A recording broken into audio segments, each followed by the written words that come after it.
மனிதன் மனத்தை கொண்டு வாழ்றோம், மனத்துக்கு பேர் தான் மனிதன். உங்களுக்கு எல்லாம் ஏற்கனவே விளக்கப்பட்டது. அந்த மனத்துல பாருங்க, இங்க சக்தி வந்தோடனே சக்தி குறையும் போது, மனப்பலம் குறையும் போது அவன் கீழான எண்ணங்களை ஈர்த்தெடுக்கக்கூடிய தன்மை இருக்கு. நல்லா யோசிச்சு பாருங்க. ஒரு காலத்துல நான் உங்களுக்கு உபதேசம் பண்ணா முதல் நாங்க ஒரு பிளாக் அண்ட் ஒயிட் டிவி முதல் இங்க ஆரம்பிக்கும் போது பாருங்க, வரும்போது இலங்கை மண்ணுக்கு பிளாக் அண்ட் ஒயிட் டிவியை தான் வந்த ஒரு காலத்துல நாங்க ஒரு காலத்துல 9ஆம் ஆண்டு படிக்கும் போது.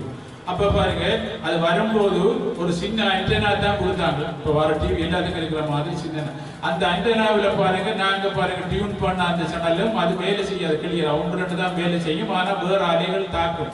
ஏன்னா அந்த ஆண்டனாவுக்கு வார அலைகளை தாக்கி அதை தாங்கி நாங்க டியூன் பண்ற அந்த சேனலை பாருங்க கொடுக்கக்கூடிய தன்மை அந்த ஆண்டனாவுக்கு பலன் காணும். அதுக்கு பிறகு மிச்ச நாளைக்கு பிறகு பூஸ்டர் வந்தது. கலர் டிவி எல்லாம் வரும்போது பூஸ்டர் வந்து அறிமுகப்படுத்தினாங்க பண்ணு.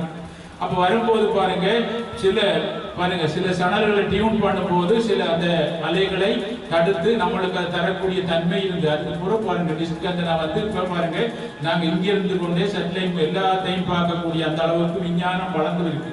யோசிச்சு பாருங்க. அதே மாதிரி பாருங்க, எங்களுக்கு ஆரம்ப கட்டத்துல பாருங்க நாங்க எந்த வேலையை செய்யும் போது அந்த வேலையை செய்ய விடாம எதிர்மறையான அலைகள் எங்களை தாக்கி கொண்டிருக்கு. அது எங்களுக்கு பல புறவிகள் இங்க பிறந்த சித்தத்திலையும் இருந்து எங்களுக்கு சரியா கடமையாற்ற முடியாது, வெளியிலையும் வர. இப்ப நீங்க கலியுகத்துல பாருங்க, ஒரு நற்காரியம் செய்ய போகும்போது அந்த நற்காரியத்தை விடாமல் இருக்கக்கூடிய நெகட்டிவான சிந்தனை உங்களை தாக்கும், விடாது. நல்ல செய்யும். ஏன்னா முக்காவாசி எங்களுக்கு அப்படின்னா எதிர்மறையான சிந்தனை உலகத்துல கலியுகத்துக்குள்ளதான் இருந்து கொண்டிருக்கும்.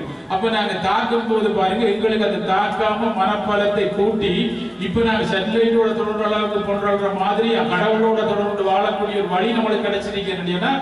அதை நாங்க அனுபவிச்சு கொண்டிருக்கோம்டா. எவ்வளவு நாள் நீங்க ஒரு பிரச்சனையை வந்து கொண்டிருக்கும் போது பாருங்க, நாங்க டியூன் பண்ண முடியாம அலைகளில் இருக்கிற மாதிரி எங்களுக்கு வாழ முடியாம பிரச்சனையா இருக்கும் போது நாங்க பாருங்க ஒரு குருவிட்ட வந்தோடனே அந்த குருமுகம் பாரு, குரு எங்களுக்கு காட்டினார், உன்னுடைய சக்தி காணாது, சக்தி குறைபாடு தான் உனக்கு துன்பத்துக்கு காரணம். சக்தி குறைபாடால நீ எல்லாத்தையும் பாருங்க செலவழிச்சு விட்டா உன்னுடைய சக்தியை உன் மனம் பாருங்க இயங்க முடியாத இருக்கும் போது உன்னால கடமையாற்ற முடியாத பட்சத்துல இங்க வாரா நீ இப்படி கவனி என்னும் போது அந்த குருவிட்ட நாங்க சொல்றோமா கேட்கும் போது இந்த பிரச்சனை தீர்த்து போகுதுன்னு என்ன செய்து இந்த சக்தி குறைபாடு தான் இந்த துன்பத்துக்கான. இந்த சக்தி குறைபாடுனால தான் எங்களுக்கு பொறுமை சகிப்பு தன்மை வரல அப்படின்னு நாங்க கண்டுபிடிக்கலாம். உதாரணம்